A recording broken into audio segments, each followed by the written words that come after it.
So, welcome to Hyperfish HQ. Why, thank you. You've been here before. I have. I like going fishing. So. Yeah, it's good. We're going to have a bunch of guys in tonight, and we've moved the Forza equipment out of our games room into the main area, which is new for us. And so we have Forza on an 80-inch screen and a 65-inch screen. So it'll be interesting to see. I suck on any screen, whether so they it really can doesn't make a beat difference. myself, Brian, and CJ. We've been practicing, but they get to pick the track, so it could all go horribly wrong, and people just beat us. But it's all good. So, Jason, introduce yourself to the listeners. Hello, Facebook. My name is Jason Himmelstein. I am the Office 365 Advisory Services Manager at Rackspace, Microsoft MVP, and a friend of Jeremy who agreed to do this crazy Facebook thing. Right? So, who knew? Yeah. Are we just testing it out, like whether there's people that kind of want to watch this kind of content? We're keeping these things nice and short with each person that we'll talk to, kind of 10 to 15 minutes. Because we've got a few people in the office, there'll be a few of these rolling in and out.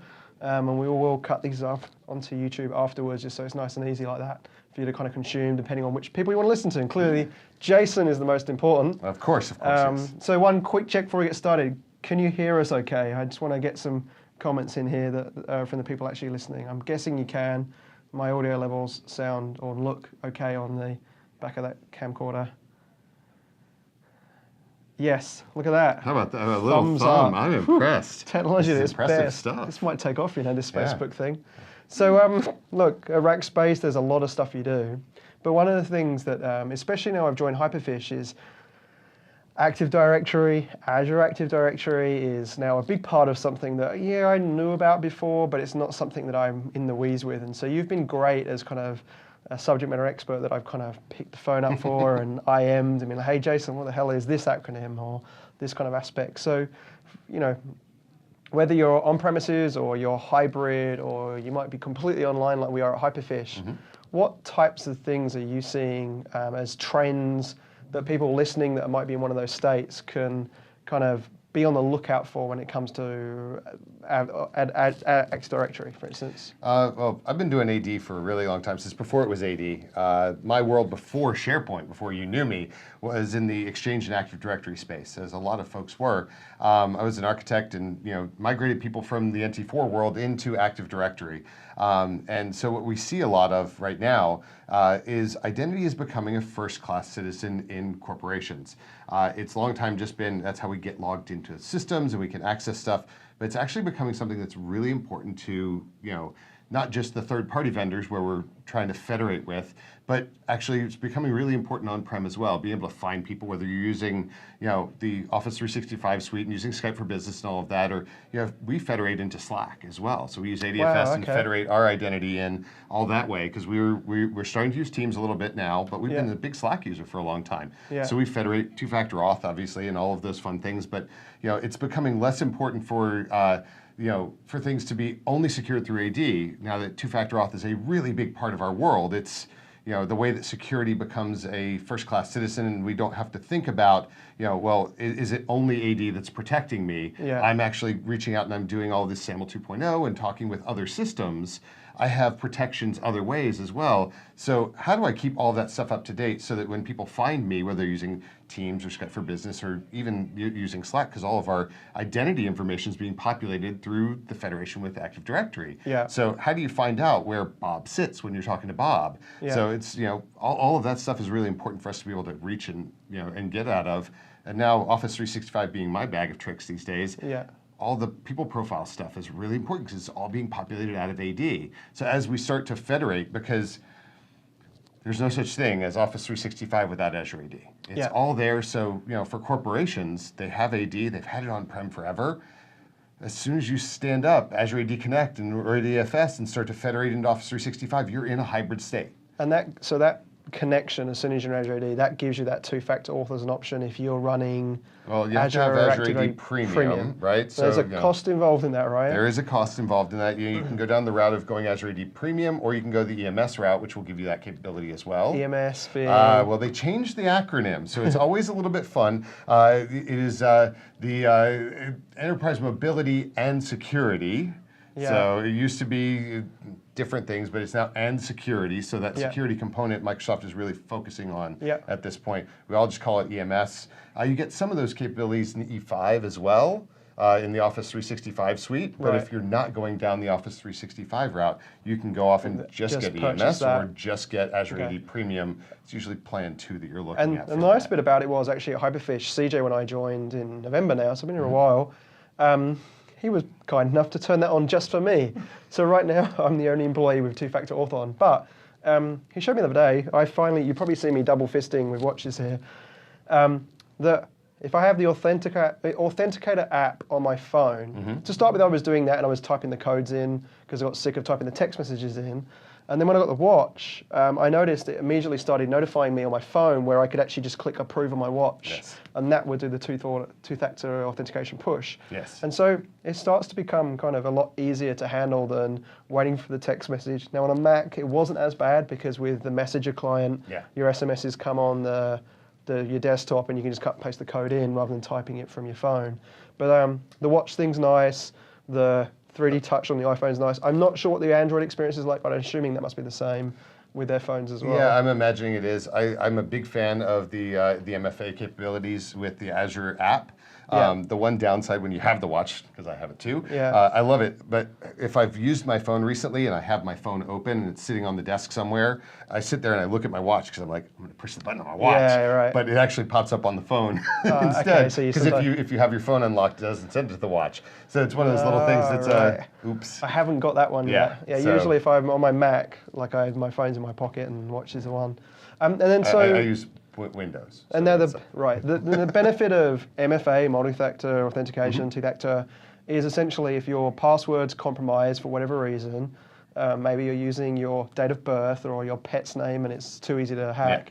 Now they would need your second form of device authentication to do it. So it could be your phone sending a text message. It could be you have the app on your, like I have Authenticator on my iPad, so I can approve my authentication from here. This is something that people aren't doing in consumer world. It's a little bit kind of off topic from Office 365, but I even noticed Instagram announced this week that they're now doing two-factor so that you can set it up so that if someone hacks your Instagram account and people start posting odd photos to your Instagram, you could block that unless they come and steal your phone or whatever the other text message of choices. Those things, generally Instagram is something that gets used with the phone. So a little bit less, It's true. Seeing as my phone, I have a multi-character password and using my thumbprint, I can unlock. But for me, I went through just recently on my birthday because I got, it's like it's once a year. I like to go through and just reset passwords and make sure that at least once a year I do that. So on my birthday, I go through and I reset passwords and, I actually went ahead I have a Gmail account. I have just about every type of account that's out there. Went through Yahoo account just because I like to see the experience and all these different things. And I changed all the passwords and I enabled multi-factor authentication in all of them. So Google actually uses the app in iOS.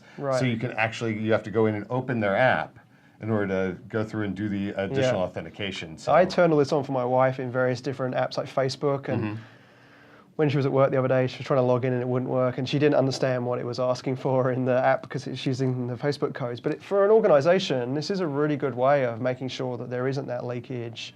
And I think the key part of this is that it's a benefit of plugging into Azure Active Directory to get these extra security things. So that when Microsoft say the pitch of, the cloud is securer, people can argue every way, but you don't get these capabilities on-prem very easily. I guess traditionally, when I was a consultant, you get the RSA tags and different things. That was two-factor back in the day, but this is kind of the modern day way of doing two-factor and handling it that way. We still are using that. I use both in different scenarios. So we have RSA. I have it on my phone for different clients and internal at Rackspace. We use it for some things. I use multi-factor auth through the Azure app for other things as well. But the nice thing about the Azure app is the Azure Authenticator is I have my Gmail, I have Facebook, I have all of them actually in as one, so I can go through and do all the approvals through one app, which is really nice. The thing that I'm not as big a fan of from a security perspective is Facebook, naughty Facebook, has it where you can now just have it pass through automatically. You don't have to log in. If you have a trusted computer, it'll just pass you through, and you can say, I just want to be able to click on my picture. So if you have different people at home, you can just click on the right picture. not as big a fan of that from a security perspective, but again, that's not really an enterprise type of a mentality.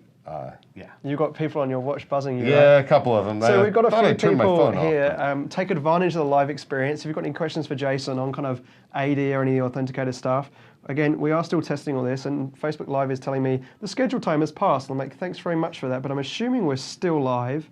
So I'm going to jump back in there, and yep, there you are, right? And I can see that we are still live, and I need to turn the volume off because I'm getting that repeated.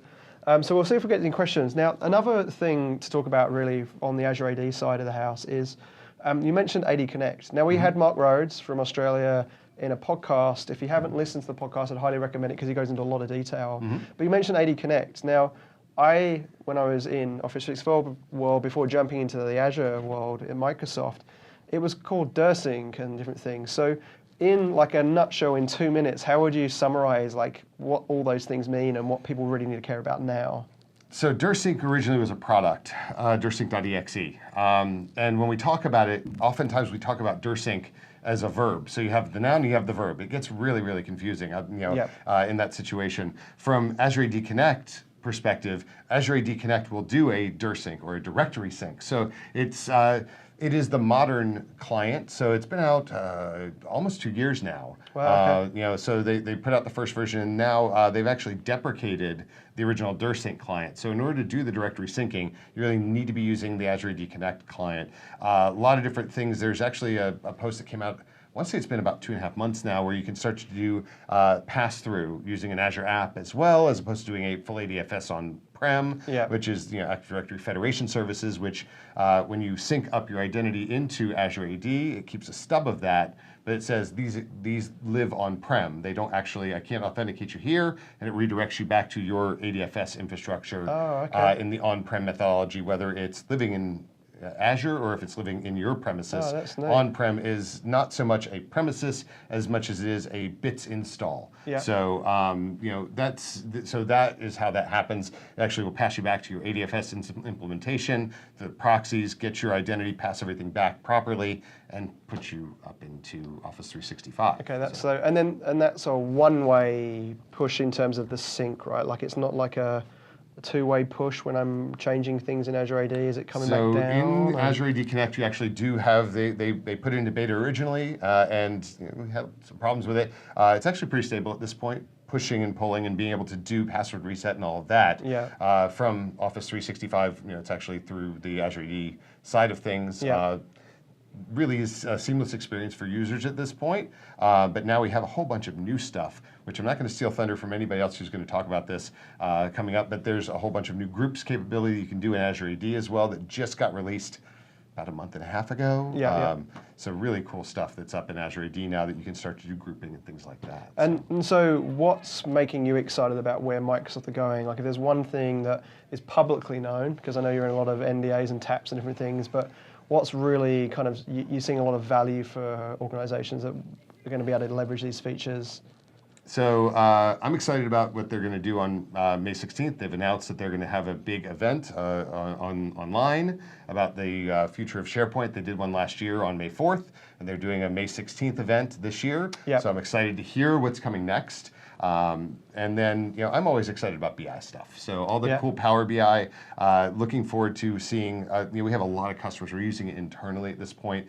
BI is the way and the light. It's how I do business. It's how I know whether I'm hitting my marks, whether it's pipeline or execution or builds. It's I'm really leveraging BI in a different way than I used to. I know that my role is a little bit different, but the Power BI side of things and syncing back in with being able to display that on pages in Office 365 through SharePoint Online, all of that stuff is really cool. So. Yeah, and for those that may be familiar with Brian, our CEO, he's a numbers guy.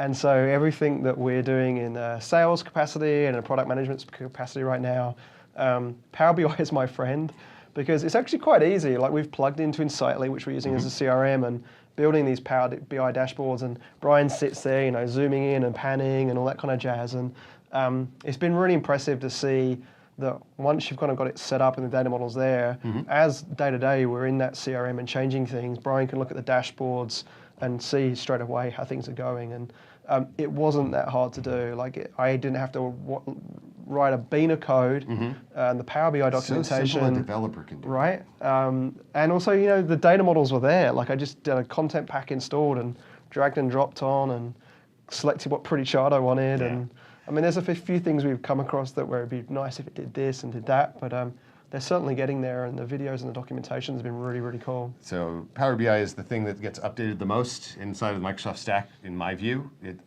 happens multiple times a month where they're pushing new things to the service. We get a new desktop version every month. It's really exciting. I get to go home tomorrow. I go home to the family, and then Saturday after baseball games with the boys, I'm going to drive to Austin and go teach with John White on Sunday at SP TechCon, a nice Power BI session. I've seen that, and that's evolving all the time with those sessions, right? It is, and we're doing it a couple weeks later in Washington, D.C. at SharePoint Fest, and then a couple weeks later we're going to Zagreb, and we're doing a session there at the Collab Show, European Collaboration Summit. So lots of cool stuff. Cool. And we're talking about BI and sorts of and how will people find you? What's your Twitter handle? I am SharePoint L Horn. I really haven't been blogging lately. I need to. I keep saying that every time. SharePoint L Horn. That's the Longhorns, right? Yep. So SharePoint Longhorn on the web, but in Twitter it's SharePoint L Horn.